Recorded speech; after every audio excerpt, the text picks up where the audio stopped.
అనుదినము audio Bible ద్వారా కీర్తన గ్రంథాలను ధ్యానించుకొంచుండగా ఈ దినము 101వ కీర్తనను ధ్యానాంశముగా చేసుకుందాం. అయితే ఈ కీర్తనను దావీదు గారు రచించినట్లుగా చూస్తూ ఉన్నాం. యథార్థ హృదయమును గురించినటువంటి మాటలను కూడా ఈ కీర్తనలో చెప్పబడింది. దేవుని యొక్క కృపను గురించి, న్యాయమును గురించి పాడదగినటువంటి కీర్తనగా కూడా చెప్పవచ్చు. యథార్థమైనటువంటి హృదయంతో జీవించేటువంటి వ్యక్తులు ఎలా ఉండాలో కూడా తెలియబడింది. అయితే కీర్తనను ధ్యానించుకుందాం. నేను కృప గూర్చియు న్యాయము గూర్చియు పాడెదను. యెహోవా నిన్ను కీర్తించెదను. నిర్దోష మార్గమున వివేకముతో ప్రవర్తించెదను. నీవు ఎప్పుడు నా యొద్దకు వచ్చెదవు? నా ఇంట యథార్థ హృదయముతో నడుచుకొందును. నా కన్నుల ఎదుట నేను ఏ దుష్కార్యమును ఉంచుకొనును.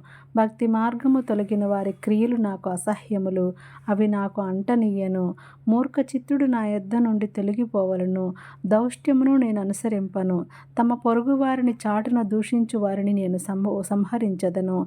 అహంకార దృష్టి గలవారిని, గర్వించిన హృదయము గలవారిని నేను సహింపను.